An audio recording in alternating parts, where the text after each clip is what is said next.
Visakha steel ప్లాంట్లో ఒకటి కాదు రెండు ప్రమాదాలు జరిగాయి. మొదటి ప్రమాదం జరిగి ఉంటే చాలా పెద్ద మొత్తంలో ప్రాణ నష్టం ఉండేది. వైజాగ్ నగరానికి కూడా కొంత ఆపద పొంచి ఉండేది అనేది చెప్తున్నారు అధికారులు. అయితే రెండోసారి జరిగినటువంటి ప్రమాదంతోనే 8 మంది చనిపోయారు, 6గురికి చాలా తీవ్రంగా గాయాలయ్యాయి. అయితే రెండో స్టీల్ మెల్టింగ్ షాప్లో 60 టన్నుల స్టీల్ వాటర్ బకెట్ ఒలికిందంట. అంటే 1 by 1 కంటిన్యూస్గా క్యాస్టింగ్ అవుతోంది. సో ఫస్ట్ వచ్చినటువంటి ఆ స్టీల్ మెల్టింగ్ ఆ బకెట్ ఏదైతే ఉందో ఆ స్టీల్ వాటర్ని తీసుకెళ్లే బకెట్, ఆ బకెట్ ఒకసారిగా ఒలికింది. అంటే కింద పడలేదు ఇంకా, కానీ జస్ట్ వణికింది అంతే. ఆ తర్వాత వెంటనే వచ్చినట్టు మొదటి స్టీల్ మెల్టింగ్ షాప్లో ఆ స్టీల్ వాటర్ ఒలికిపోవడంతో ఆ 9 మంది మరణించారు, 6గురికి గాయాలయ్యాయి. సో ఫస్ట్ వచ్చినటువంటి ఆ బకెట్లో కొంచెం ఒలికింది, అప్పటికైనా గమనించాలి కదా, అప్పటికైనా గమనించాల్సింది, కానీ ఎవరు గమనించలేదు, ఎవరు పెద్దగా పట్టించుకోలేరు. తర్వాత వెంటనే వచ్చినటువంటి మరో బకెట్ ఒలికిపోవడంతోనే ఇంతటి ప్రమాదం జరిగింది. మొదటి ప్రమాదం జరిగి ఉంటే అక్కడ స్పాట్లో 16 మంది ఉన్నారంటే, ఒకరిద్దరు కాదు, 16 మంది, అంటే మరణాల సంఖ్య పెరిగేది. అండ్ మొదట వచ్చినటువంటి బకెట్ వెరీ నియర్ బైగా దాని ఏమంటారు, ఈ స్టీల్ మెల్టింగ్ ఎక్కడైతే జరుగుతుందో మొల్టెన్ స్టీల్, ఇదంతా ఆ పెద్దగా కుత ఉడుకుతూ మసిలుతున్నటువంటి ఆ పూర్తిగా ఉన్నటువంటి ట్యాంక్ దగ్గర సమీపంగా జరిగింది కాబట్టి అది కూడా ప్రమాదానికి గురయ్యేది. 1500 డిగ్రీల ఉష్ణోగ్రతతో ఉడుకుతున్నటువంటి ఐరన్ వాటర్, ఆ 60 టన్నుల ఐరన్ వాటర్ ఆ బకెట్లో తరలిస్తున్నటువంటిది ఒక్కసారిగా ఆ శరీరాలపై పడిపోయిందని అర్థం చేసుకోండి ఎంతలా మారిందనేది. వారంతా కూడా మసి బొగ్గు, కనీసం వాళ్ళ బొక్కలు కూడా దొరకవు. SMS2లో ఈ ప్రమాదం జరుగుతుందని ముందే పసిగట్టిన ఇంజనీర్లు ఐరన్ వాటర్ బకెట్ని క్రెయిన్తో ఎత్తే సమయంలోనే ఈ విషయాన్ని గుర్తించారు వర్కర్లు. స్పాట్ నుంచి 16 మంది తప్పించుకున్నారంట. 3:57 ముందుగా ఈ సంఘటన జరిగింది. ఆ వెంటనే 4:25 SMS1లో క్రెయిన్ లింక్ నుంచి తెగి కింద పడిపోయిన ఇంకో ఐరన్ వాటర్ బకెట్. అంటే 3:57 హాఫ్ అన్ అవర్ ముందే ఓ ఇన్సిడెంట్ జరిగింది. అది జరిగినప్పుడైనా వెంటనే అలర్ట్ కావాల్సింది, కానీ అలా అలర్ట్ అవ్వకుండా తప్పించుకున్నటువంటి ఆ 16 మంది అక్కడి నుంచి సేఫ్గా వెళ్ళిపోయారు. తర్వాత ఇంకొక వెంటనే హాఫ్ అన్ అవర్లో మళ్ళీ ఇంకో ఇన్స్టాన్స్లో SMS1లో క్రెయిన్ లింక్ నుంచి ఐరన్ వాటర్ బకెట్ కింద పడిపోయింది. 2024లో కూడా ఇటువంటి ఘటనలు జరిగాయి. అప్పట్లో కూడా 20 మంది చనిపోయారు, 200 మందికి గాయాలయ్యాయి అనేది అక్కడ అధికారులు చెప్తున్నమాట. అక్కడ ఉన్నటువంటి కార్మిక సంఘాల నేతలు చెప్తున్నమాట. అప్పటి నుంచి మేలుకొని స్టీల్ ప్లాంట్ యాజమాన్యం పట్టించుకొని ఉంటే ఈ ప్రమాదం జరిగేది కాదు. బ్లాస్ట్ ఫర్నేస్, SMSలలో కంప్యూటర్ సిస్టమ్స్తో బకెట్ లిఫ్టింగ్ చేయాలి. విశాఖ స్టీల్ ప్లాంట్లో ఇంకా మాన్యువల్ సిస్టంలోనే కొనసాగుతుంది అనేది కార్మికులు అంటున్నారు. మాన్యువల్ సిస్టమ్ వల్లే ప్రమాదం జరిగిందంటున్నారు ఇంజనీర్లు. దేశంలోని మిగతా స్టీల్ ప్లాంట్స్లోని SMSలలో కంప్యూటర్ టెక్నాలజీ ఉంటే ఇక్కడ ఇంకా మాన్యువల్గానే కొనసాగుతోంది. ఇది అక్కడ కార్మిక సంఘాలు చెప్తున్నాయి. కార్మిక సంఘాలకు సంబంధించి కొంతమంది నాయకులు కూడా AITUC నుంచి ఒక నాయకుడు, INTUC నుంచి ఒక నాయకుడు మాట్లాడుతూ వాళ్ళు చెప్పిన మాట ఏంటంటే, సో AITUC కార్యదర్శి కొరడా వెంకట్రావు ఏమంటున్నారంటే, గతంలో కూడా తన 30 ఏళ్ళ అనుభవంలో ఇటువంటి 2 ఒకే సంఘటనతో వితిన్ షార్ట్ టైంలో జరగడం మొదటిసారి అని చెప్తున్నారు ఆయన. సో 4:25 ఇప్పుడు ప్రమాదం జరిగి 8 మంది చనిపోతే 3:57 సమయంలోనే ఇంకో ప్రమాదం జరిగింది. ఆ ప్రమాదంలో నుంచి 16 మంది తప్పించుకున్నారు. అక్కడి నుంచి 60 టన్నులు ఉన్నటువంటి ఐరన్ వాటర్ బకెట్ ఒక్కసారిగా ఒలికింది. ఇది కనుక బ్లాస్ట్ జరిగి ఉంటే 4 పర్మనెంట్ ఎంప్లాయీస్, 2 ఇన్ఛార్జీలు, 10 మంది కళాశీలు, మొత్తం 16 మంది అక్కడ చాలా తీవ్రంగా ప్రమాదానికి గురయ్యేవారు. వాళ్ళు అక్కడ తప్పించుకున్నారు. వెంటనే SMS1లో మరోసారి ఈ సంఘటన జరిగింది, 8 మంది చనిపోయారు. SMS2లో అది ఒలికి కొంత తప్పించుకోగలిగితే SMS1లో మాత్రం ఈ లాడల్, అంటే ఈ బకెట్, ఐరన్ వాటర్ బకెట్ కొంత ఒలికిపోయి ఆ ద్రవం అంతా కింద పడిపోయి 9 మంది అక్కడ స్పాట్లోనే చనిపోయారు, 6గురికి చాలా తీవ్రంగా గాయాలయ్యాయి. సో ఇక్కడ ఇంకా మాన్యువల్ సిస్టమ్ రన్ చేయడమే ఈ ప్రమాదానికి కారణము. ఆ మాన్యువల్ సిస్టమ్ నుంచి వేరే దానికి ఆల్టర్నేట్ చేంజ్ కావాలని చెప్పి గతంలో చాలాసార్లు వినతులు వెళ్ళాయి. చాలామంది చనిపోతున్నారని చెప్పి కంప్లైంట్ ఇచ్చినా కూడా ఏమాత్రం పట్టించుకోలేదనేది అక్కడి కార్మిక సంఘాలు చెప్తున్నాయి. బ్లాస్ట్ ఫర్నీస్ అండ్ SMSలలో కంప్యూటర్ సిస్టమ్తో రన్ చేయాలి అని చెప్పి ఇతర ప్రాంతాల్లో, ఇతర స్టీల్ ప్లాంట్లు నడుస్తూ ఉన్నా మన దగ్గర వైజాగ్ స్టీల్లో మాత్రం ఇంకా పాత మూసా పద్ధతిలోని మాన్యువల్ సిస్టంలో రన్ చేయడమే ఈ ప్రమాదానికి కారణమైంది. ఇక్కడ ఈ ఫోటోలు ఒక్కొక్కరు కనిపిస్తున్నవన్నీ కూడా ఆ ప్రమాద ఘటనలో చనిపోయినటువంటి కార్మికుల ఫోటోలు అవన్నీ కూడా. సో కార్మికులందరూ కూడా ఒకసారిగా ఎవరు ఊహించరు, రోజులాగానే అక్కడ పనికి వస్తున్నాం అనుకున్నారు కానీ ఇంతటి ప్రమాదంలో చనిపోతామని కూడా అనుకోలేదు. భానుకుమార్, అప్పారావు, కృష్ణ, ప్రభాకర్, కుమార్, రమణ, త్రినాథ్, అప్పలరాజు వీళ్ళందరూ కూడా స్పాట్లో అక్కడ ఆ ఐరన్ వాటర్ బకెట్ తెగిపోయి కింద పడడంతో దాని పక్కనే పనిచేస్తున్న 9 మంది కూడా స్పాట్లోనే చనిపోయారు. మిగిలిన వారికి చాలా తీవ్రంగా గాయాలు. దీనికి సంబంధించి మరిన్ని డీటెయిల్డ్ అప్డేట్స్ మా ప్రతినిధి రామచంద్రరావు అందిస్తారు. రామచంద్రరావు, సో మొదటి ప్రమాదం జరిగినప్పుడే 3:57 సమయంలో మొదటి ప్రమాదం అంటే ఒలికిపోయింది, ఒకసారిగా షేక్ అయింది. అప్పుడు అక్కడి నుంచి 16 మంది పనిచేస్తున్న వారంతా కూడా సేఫ్గా తప్పించుకోగలరు, లేదంటే అక్కడే మరణాల సంఖ్య ఎక్కువగా ఉండేది, ప్రమాదం ఎక్కువ సంఖ్యలో జరిగి ఉండేది. అది జరిగిన తర్వాత హాఫ్ అన్ అవర్కి మళ్ళీ రెండో ఇన్స్టాన్స్లో ఈ ప్రమాదం జరిగింది. సో మొదటిసారి జరిగినప్పుడే దాన్ని గుర్తించలేకపోయారా, దాన్ని గమనించలేకపోయారా? సో రెండవసారి ప్రమాదంలో ఇంత దగ్గరగా ఎప్పుడు ఇంత ప్రమాదం జరగలేదు అనేది అక్కడ కార్మిక నాయకులు చెప్తున్నమాట. సో ఇంకా మాన్యువల్ సిస్టమ్గా రన్ చేయడమే ఈ ప్రమాదానికి కారణం అనుకుంటున్నారా? అక్కడ అధికారుల విచారణలో ఏం తేలింది? మనోజ్, అధికారుల విచారణ నివేదికను బయటపెట్టలేదు. ఏదైతే ప్రమాదం జరిగిందో దానిపై ఒక 3 నిపుణులతో కూడిన కమిటీని కేంద్ర ప్రభుత్వం నియమించింది. అందులో భాగంగా నిన్న బొకారో స్టీల్ ప్లాంట్ కి చెందిన డైరెక్టర్ స్థాయి అధికారితో కూడిన 3 కమిటీ సభ్యులు SMS1 విభాగానికి నిన్న మధ్యాహ్నం తర్వాత రావడం జరిగింది.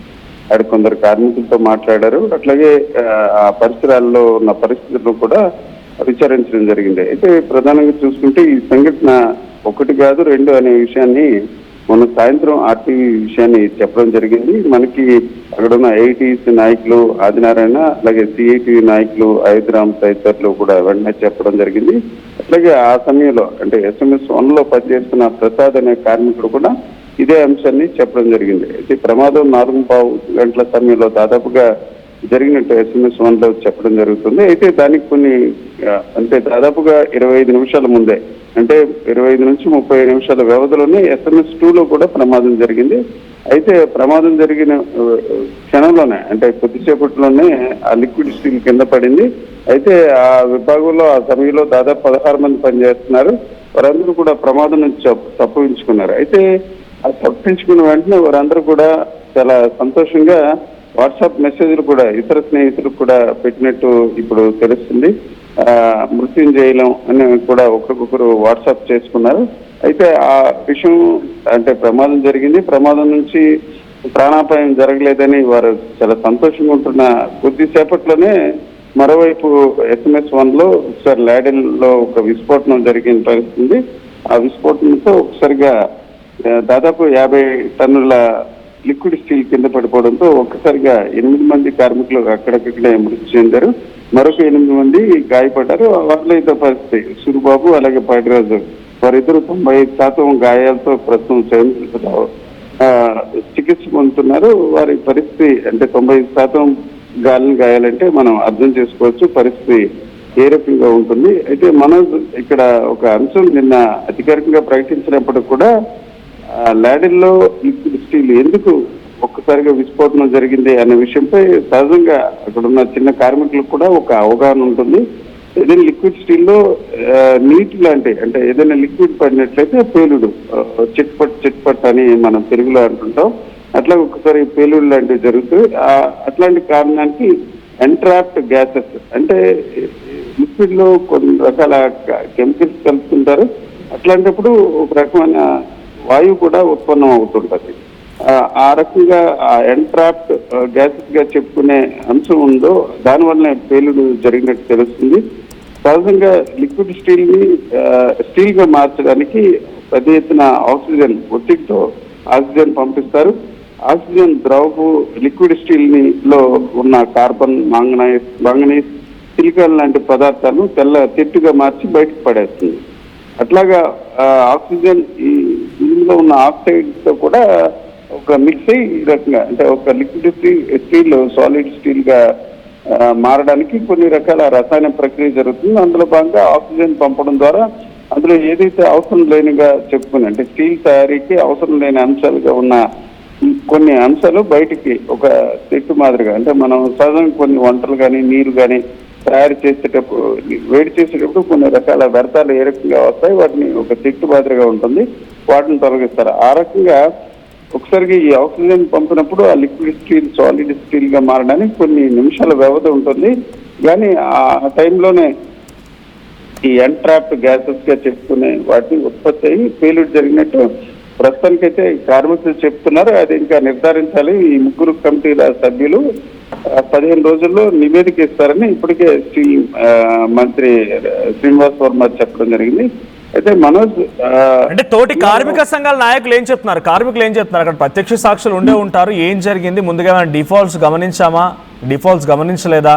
అంటే ఉన్న పలంగా ఒక్కసారిగా ఇది జరిగి ఉండే అవకాశం లేదు. మెయింటెనెన్స్ సరిగా లేకపోవడం, ఇతరత్ర కారణాలు కూడా ఉండి ఉంటాయి. సహజంగా మనోజ్ ఈ అంశంపై 6 నెలల క్రితమే ఒక ఫిర్యాదు కూడా ఇవ్వడం జరిగింది. ఇక్కడ సరిగ్గా నిర్వహణ పరమైన అంశాలు చేయడానికి కార్మికులకు తగిన సామగ్రి, పనిముట్లు లేదు, భద్రతాపరమైన అంశాలు కూడా కొంత నిర్లక్ష్యం ఉందని కూడా ఇండస్ట్రియల్ డిస్ప్యూట్ అండర్ సెక్షన్ 230 ప్రకారం 2/30 ప్రకారం భద్రతా నిబంధనల ఉల్లంఘన ఇట్లాంటి అంశాలు ఉన్నాయని కూడా ఏఐటీసీ నాయకులు గతంలో ఫిర్యాదు చేయడం జరిగింది. ఆదినారాయణరావు గారు, అలాగే సిఐటికి సంబంధించిన నాయకులు అయోధ్యరామ్, ఇట్లాంటి నాయకులందరూ కూడా ఒక ఫిర్యాదు కూడా చేశారు. సహజంగా మెయింటెనెన్స్ సంబంధించి అవసరమైన సామగ్రి ఇవ్వట్లేదు, అన్నిటికంటే నుంచి భద్రతా వైఫల్యం ఉంది, కార్మికులకు ప్రమాదంలో జరిగే అవకాశం ఉంటుందని 6 నెలలు అంటే ఈ ప్రమాదం జరుగుతుందన్న విషయాన్ని ముందు పసిగట్టారన్న అంశం కాదు. సహజంగా ఇట్లాంటి ప్రమాదాలకు ఆస్కారం ఇచ్చే వాతావరణం స్టీల్ ప్లాంట్ లో వేరు విభాగాల్లో, ఒక్క ఎస్ఎంఎస్ విభాగంలో ప్రస్తుతానికి 1లో ప్రమాదం SMS 1లో SMS 2లో జరిగినప్పుడు కూడా బ్లాస్ట్ ఫర్నెస్ లో కూడా ఇట్లాంటి వాతావరణం ఉందన్న విషయంపై కూడా గతంలో ఫిర్యాదు ఇవ్వరు. అలాగే కోకోలో కూడా తరచూ ఇట్లాంటి ప్రమాదాలు అంటే ఇంత పెద్ద ఎత్తున జరిగినప్పుడే ఈ మీడియా కావచ్చు లేకపోతే బయట ప్రపంచం ఈ అంశాన్ని గుర్తిస్తుంది. చిన్న ప్రమాదాలు జరగడం, గాయపడ్డాలు ఇట్లాంటి అంశాలు వచ్చినప్పుడు పెద్దగా బయట ప్రపంచానికి తెలియట్లేదు. ఈ అంశాలన్నీ కూడా కార్మిక సంఘాలు అంటే వేరు పార్టీలకి ప్రాతినిధ్యం వహించినప్పుడు కూడా అందరూ కూడా కార్మిక సంఘాలు అందరూ కూడా కలిసి ఈ అంశాన్ని కూడా ఆ రోజు 6 నెలల క్రితమే ఫిర్యాదు చేయడం జరిగింది. అయితే మనోజ్ ఇప్పుడు తాజా ఘటనపై నివేదిక మాత్రం మరి కొన్ని రోజుల్లో బయటకు వచ్చే అవకాశం ఉంది. అయితే ప్రాథమికంగా మనం చెప్పుకునే కార్మిక నాయకులు అలాగే కార్మిక సంఘాల ప్రతినిధుల్లో అక్కడ పనిచేస్తున్న కార్మికుల మాటలు బట్టి ఎంట్రాప్డ్ గ్యాస్ గా చెప్పుకునే అంశం అంటే సహజంగా లిక్విడ్ స్టీల్ ప్రవాహం అట్లాగా వెళ్తుంది లాటిన్ లోంచి, అలాగే కన్వేయర్ బెల్ట్ పైకి పంపడం, ఆ తర్వాత ఆక్సిజన్ దాన్ని మిక్స్ చేయడం వల్ల లిక్విడ్ స్టీల్ సాలిడ్ స్టీల్ గా మారుతుంది. అయితే ఈ రెండు అంటే మనం మొదటి నుంచి ఆర్టీవీ అదే అంశాన్ని చెప్పడం జరిగింది. మొన్న సాయంత్రం ప్రమాదం జరిగిన కొన్ని నిమిషాల్లోనే ఇది ఒక ప్రమాదం జరిగింది, దానికి ముందే మరొక ప్రమాదం 2లో జరిగిందని చెప్పడం జరిగింది. ఈ అంశాలపై ప్రస్తుతానికి విచారణ జరుగుతుంది. దీనిపై నిర్దిష్టంగా ఒక సమాచారం వచ్చే అవకాశం ఉంది. అయితే మనోజ్ మరోవైపు నిన్న కూటమి నాయకులు పరామర్శలో కొనసాగే ఈ రోజు చూసుకుంటే మాజీ సీఎం జగన్మోహన్ రెడ్డి 7 హిల్స్ అలాగే మరొక హాస్పిటల్ షీలా నగర్ వద్ద ఉన్న ఆసుపత్రుల్లో కూడా ఈ రోజు బాధితులను పరామర్శించడానికి ఈ 11 గంటల సమయంలో వచ్చే అవకాశం ఉంది. Right, thank you Ramachandra Rao. So మొత్తంగా వైజాగ్ స్టీల్ ప్లాంట్కి సంబంధించిన ఘటనలో ముందుగా ఒక ప్రమాదాన్ని తప్పించుకున్నటువంటి కార్మికులు వెంటనే మరో ప్రమాదం జరగడంతో 9 మంది మరణించారు. సో మొదటిగా జరిగినటువంటి ప్రమాదంలో 16 మంది అక్కడి నుంచి సేఫ్గా బయటపడగలిగారు. ఒలికింది మొదటిసారి SMS 2లో 60 టన్నుల ఆ బకెట్, ఐరన్ వాటర్ బకెట్ ఒలికింది. సెకండ్ సారి ఆ ఇన్సిడెంట్స్లో డైరెక్ట్గా ఆ కార్మికులపై పడిపోయింది. 1500 డిగ్రీల సెల్సియస్ నమోదవుతున్నటువంటి ఆ ఐరన్ వాటర్ బకెట్ ఒక్కసారిగా కుప్పకూలడంతో దాంట్లో 9 మంది మరణించారు.